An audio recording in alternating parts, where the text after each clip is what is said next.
Sko, Kaldvík vill fá leyfi fyrir 10.000 tonna sjókvíaeldi í Seyðisfirði. Já.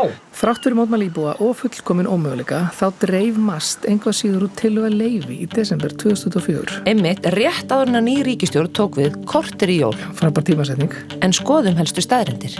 Já, Landhelgisgæslan sagði fyrsta öryggisvæði undir 200 metrum frá eldissvæðinu væri óásættanlegt. Þá eru kvíarnar komnar upp á land. Já, það var síðan skorin niður í 50 metra og miðast núna við jaðarkvía. Ok, þannig að bara verið að gefa rosa afslátt. Já, bara verið að taka mikla áhættu í afar erilsamri höfn. Nú svo það sæstrengurinn sem tryggir netöryggi Íslands og Færeyja, hann hefur helgunarsvæði. Eldisstöðvar Kaldvíkur komast ekki fyrir nema lenda inn á því svæði. Eldissvæðin lenda síðan inn á ofanflóða hættusvæði þegar metin hættu á manntjónum við mannvirki.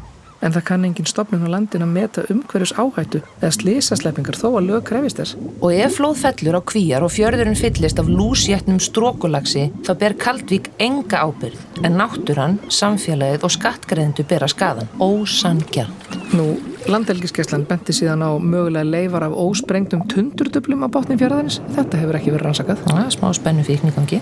Fjarðará sem streymir í gegnum Seyðisfjarðarbæ til sjávar gilda lögum á sjókvíaeldi megi ekki staðsetja innan ákveðna marka frá ósnum. Já, og eins og sést hérna þá fer þetta yfir eldissvæðið.